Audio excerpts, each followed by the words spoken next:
black unit van screeched to a halt just short of a city limit. Dust settled in the beams as engines cut out one by one. Ahead stood a weathered sign, once proudly displaying the city name, now faded and unreadable, as if scrubbed by more than just time. From the lead vehicle, Colonel Hawthorne emerged, tall, steady, the kind of man who didn't believe in ghosts until they knocked. He walked to the edge of the road and raised a hand. His palm meets nothing, and yet something, a shimmer, rippled outwards. No lights, no traffic, no sound. The city beyond the barrier is unnaturally still. A postcard frozen in time. Hawthorne breathed out slowly, then turned to the woman beside him. "Miss Bush?" The red-haired woman turned to face the colonel, calm, focused, not in a military way, but like someone who's seen the impossible before and knows better than to underestimate it. "Colonel Hawthorne?" she replied. "Confirmed, Miss Bush. Field's active, no readings we can trace, nothing human-made. Whatever this is, it's old and clever. Send the call. Bring in the doctor," ordered the colonel. Miss Bush nodded, pulled her phone out, and called the doctor.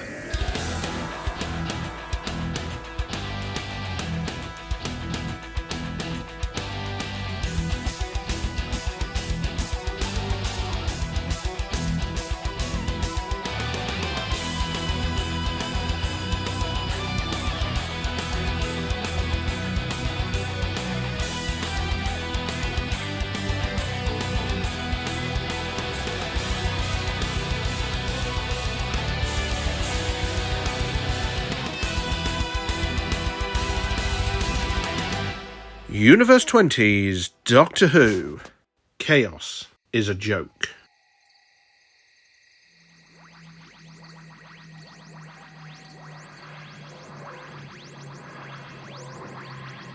A sudden wheezing, groaning sound cut through the silence.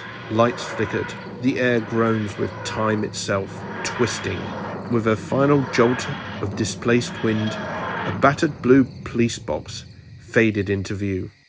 Miss Bush is already approaching it, her expression unreadable, equal parts curiosity and expectation. The TARDIS door swung open. A man stepped out, grey coat hanging loose, blue shirt beneath, a long scarf draped casually around his neck, a wide-brimmed hat, slightly askew. His face is young but tired, eyes that had seen too much. A shadow of stubble suggested a man halfway between forgetting to shave and deciding not to bother.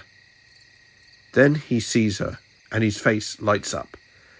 "Melanie Bush, my God, how long has it been?" Well, for me it's been, a very long time," said the doctor, unsure whether to hug Mel or shake her hand. "Doctor, is that you? You've regenerated," said Mel. Yes, a few times, maybe more. Definitely more. All right, well, what did I look like the last time we met? What happened?" the doctor said, still hesitating. "Conrad, Omega," said Mel, looking the doctor straight in the eye. Yes, that's definitely a long time ago. You were expecting him then," he said awkwardly, but Mel stepped forward and wrapped her arms around him in a firm, familiar hug. "Not gonna lie, I would love to see you again in that ridiculous multicoloured jacket, or with the umbrella, but I'm glad it's you, whatever face you're wearing," she said, letting go of him. The doctor's grin returned, wider now. They walked side by side towards Colonel Hawthorne, who stepped forward and saluted. No, don't do that. Last time someone saluted me, I had to lock him in the vault. He was a Cyberman, to be fair." Without another gesture, the doctor strolled straight to the invisible barrier. He placed his hand on it. The air shimmered. "We got the first reports 3 days ago. No one's been able to get in since," said the colonel, as the doctor continued to run his hand over the invisible barrier. "Popular place," he said, now pacing the invisible line. "Not particularly. Small city, low crime rate. Named after a comic book, apparently. The doctor turned his gaze to the worn, unreadable city sign. What is it called? The doctor asked. Gotham, said Mel. The doctor giggled. Oh, that's brilliant. Bill and Bob always wanted a city named after their work. Abruptly, he span on his heels and headed back towards the TARDIS. Right. Need more information on the barrier before we even think about trying to get inside. Come along, Mel. Mel nodded and followed with a knowing smile. Colonel Hawthorne starts to follow until the doctor stopped him in the doorway. Sorry. And you are? Hawthorne, sir. Hawthorne, yes, right. Well, terribly sorry, Hawthorne. Only room for two. He swung the door shut before the colonel could object. The engines began to groan and wheeze. Hawthorne frowned and shouted, I was told it's bigger on the inside. Doctor! Doctor! But the TARDIS faded from view in a gust of wind, leaving the colonel behind.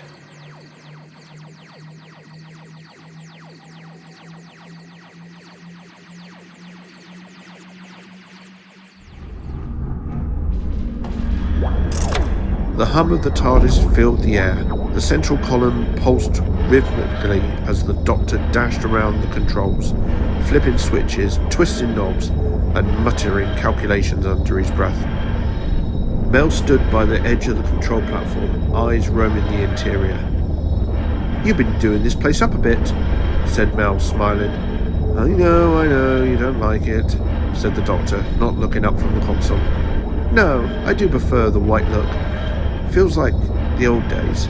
The doctor paused mid-button push, then turned and offered a rare, genuine smile.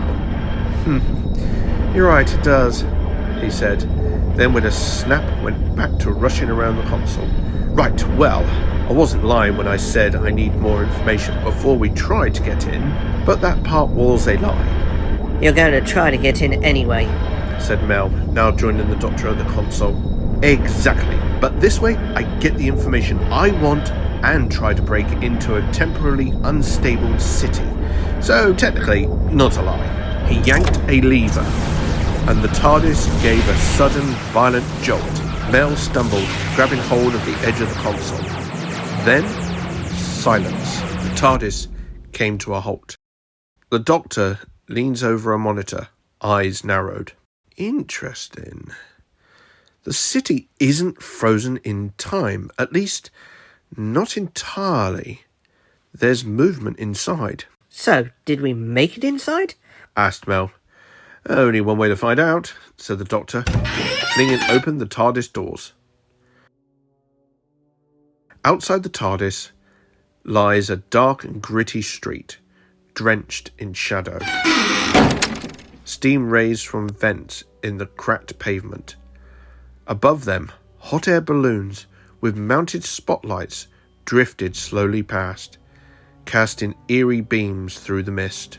Well, definitely not what the brochure promised. Place really lives up to the name. Gotham, said Mel. Very grim, delightfully over the top, the doctor added. Wait, is that John Williams playing? Said Mel. Sure enough, they could hear some background music playing. Danny Elfman, actually, the doctor said, as he too began listening, then gave Mel an amused look. Didn't know you were a John Williams fan? Mel smiled. Oh, I find a New Hope classic. The doctor looked up, deep in thought. You know, he wasn't going to take that job, but I might have accidentally let slip how successful it was going to be. Mel laughed. The sound echoed oddly in the lifeless street. They walked together through the foggy street. The doctor continued scanning the air, eyes darting. Doctor, look up there. She pointed to a rooftop. Lit dramatically by a bolt of lightning is a lone figure, cape flowing behind him. Is that who I think it is? She asked the doctor, eyes narrowed as he scanned the rooftop. If he is, then so are they. He gestured around. Across dozens of rooftops, more Batmen, each lit by perfect cinematic lightning, stood vigilant over the city. They can't all be Batman, can they? Said Mel.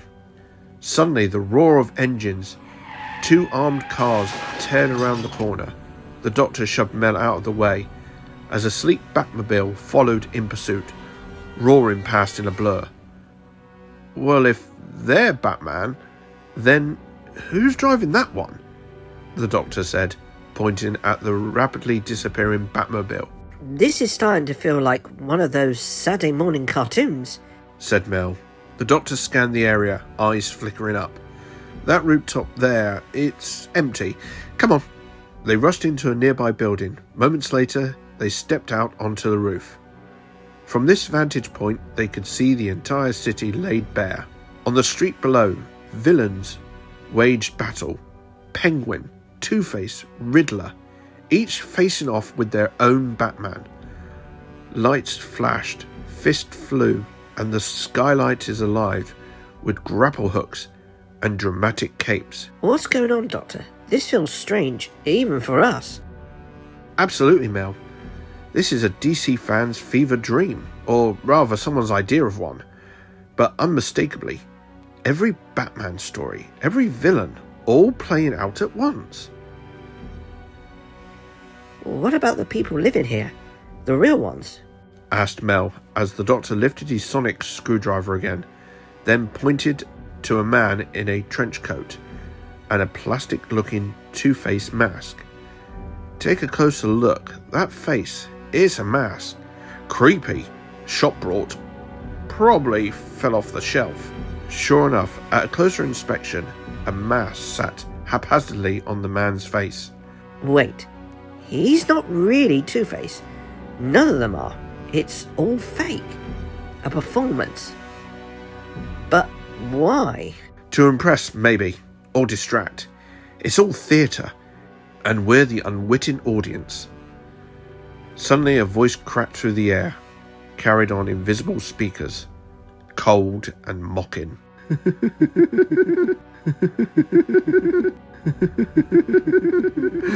Oh, what a shame. Someone's seen through my Gotham theme park show. Oh, bother. The voice shifted to a cruel laugh, deep and echoing, twisted in madness. The Doctor straightened, expression darker. Mel took a step closer to him. Who is that? She asked. No idea, but whoever they are, they've got a flair for the dramatic. The voice laughed again. Well now, Doctor, let's put on a real show. The Doctor grips his sonic tightly, his eyes narrowing. Mel, stay close. I have a feeling the curtain's only just gone up. From the shadows, a figure emerged. Tall, lanky, impossibly grinning. A purple pinstripe suit, a yellow waistcoat, a wide-brimmed purple hat. White skin, green hair, lips painted red into a gruesome smile. Dark energy rippled off of him like heat from a broken reality. Who are you? Identify yourself, said the Doctor. The figure let out a laugh, high-pitched, broken, with a sinister echo.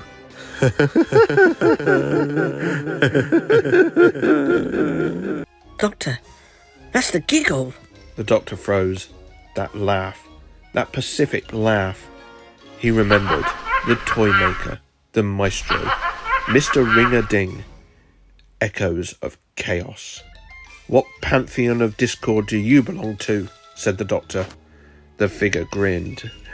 Oh, that's cute. Pantheon. Where I'm from, I was just a joker. A clown prince of crime. But now...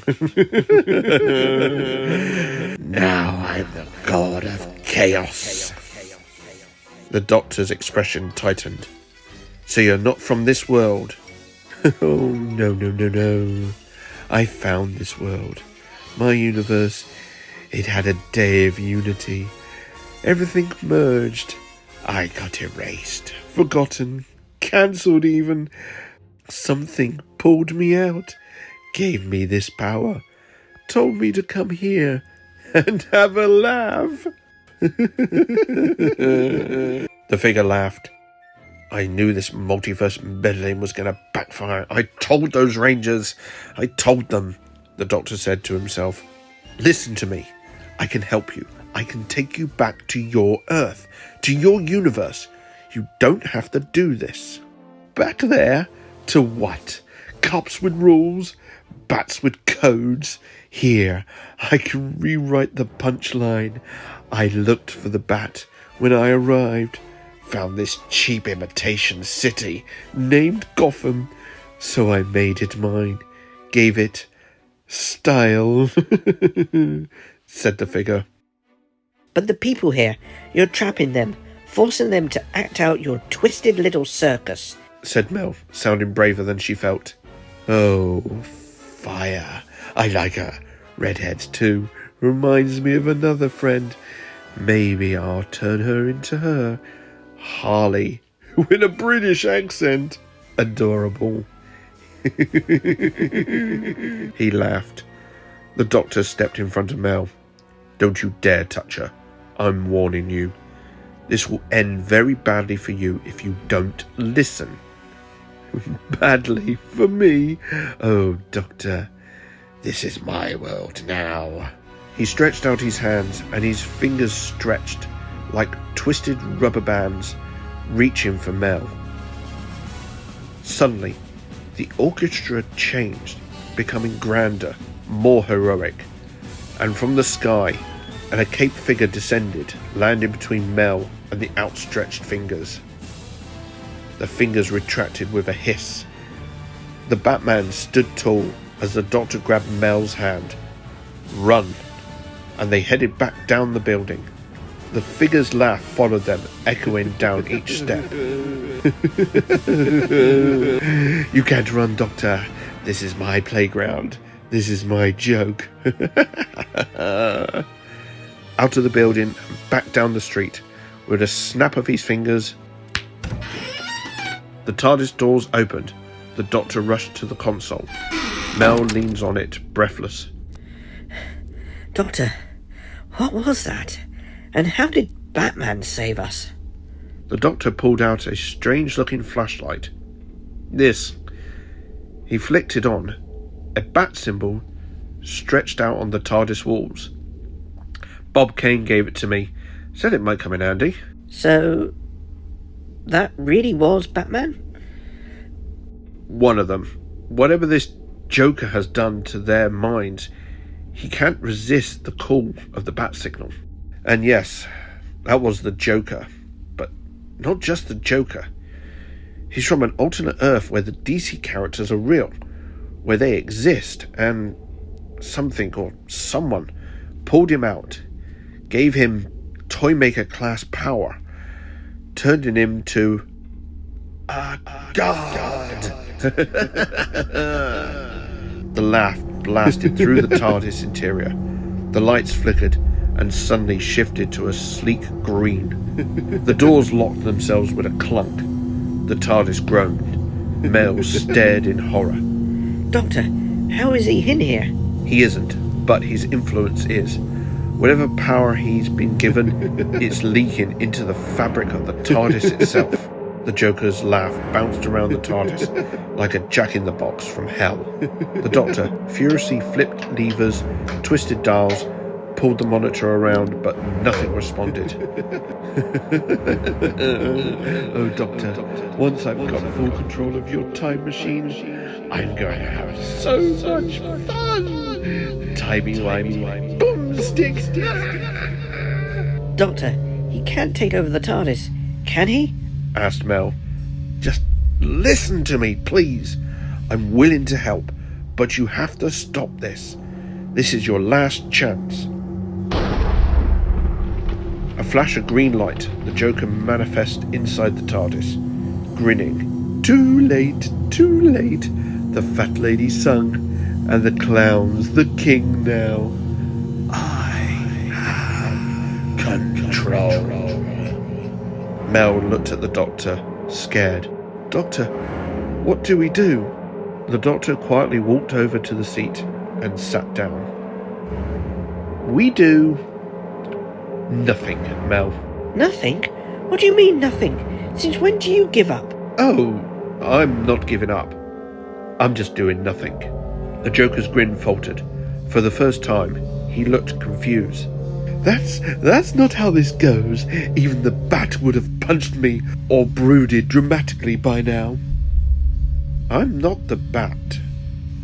I'm the Doctor.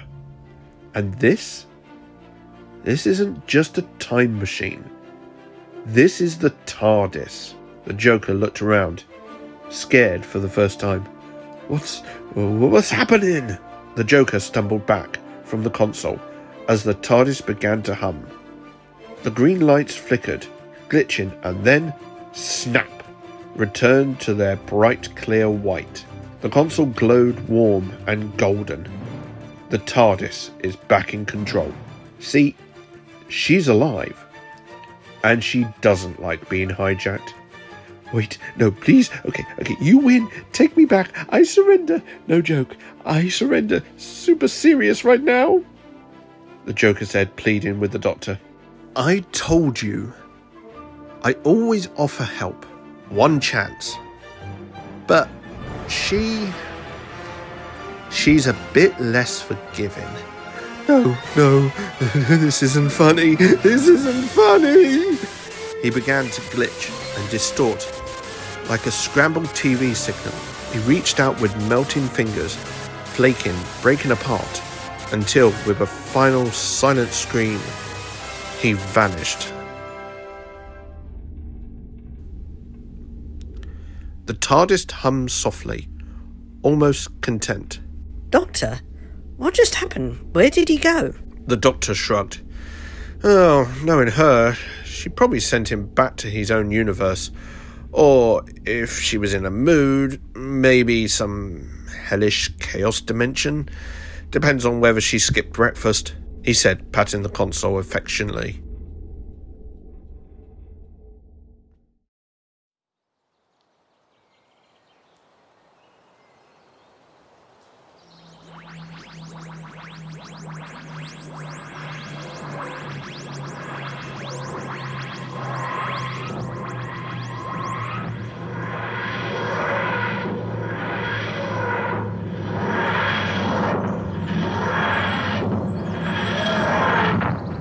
The TARDIS materialised with its signature sound.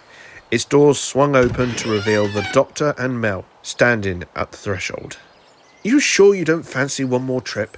Something with less clowns. Maybe a moon made out of soup? Tempting, but no. Kate will bury me under paperwork if I don't get back soon. Besides, Unit is my life now, she said with a smile. Fair enough. You know how to call me if you need me. Which version of me you get? Well, that's part of the fun. Mel stepped out and turned to wave as the Doctor pulled the doors shut and the TARDIS dematerialised.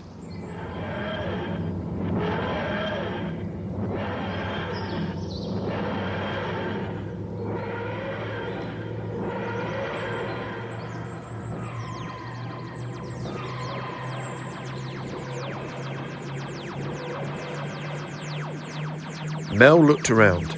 Birds chirping. Empty road. Right. Colonel, let's... Colonel? She walked over to a rusty signpost. Bodmin, 5 miles. Doctor. Gotham is in the US. You dropped me off in Cornwall. She pulled out a phone and dialed. Hi, it's Mel. Yeah, I need picking up. He dropped me off in the wrong country. Again.